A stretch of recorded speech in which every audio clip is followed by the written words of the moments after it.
what would you say are the principles that you follow in every debate you do these days? Mm-hmm.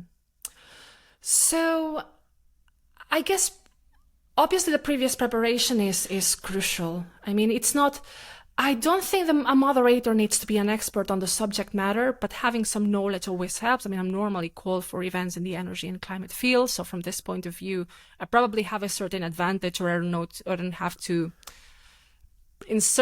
perhaps in some topics more than others, I will need to prepare more or will need to prepare less. But I mean, of course, like having some like background knowledge to be able to ask the meaningful questions and really what's at stake and being able to connect the dots, that's crucial.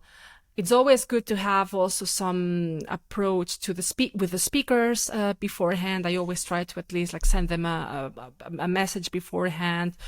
Often having, this kind of prep calls with them to get to know what is it that you want to talk about, what's your main message. This is how the structure is going to look like. I think this is especially helpful for those speakers who might not be used to this kind of matter. So from this point of view, I like to make a lot of attention to that, and also so that they trust me and they feel more at ease during the discussion.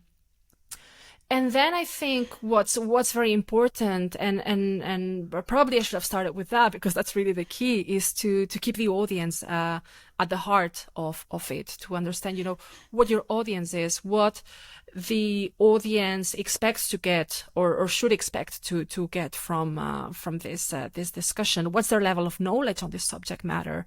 Based on that, you will have to readjust the questions or not. What are their views on that? Giving them the room for interaction. I think that's very important to really make, for me, I guess I summarized it as making the experience as enjoyable as possible. And, I mean, at the end of the day, we're talking about business conference. There's only so much enjoyment that you can get out of them. But as much as possible, try to make it an enjoyable experience for for the audience, and also for the speakers as well. I think this is how I would my approach summarized in really one sentence.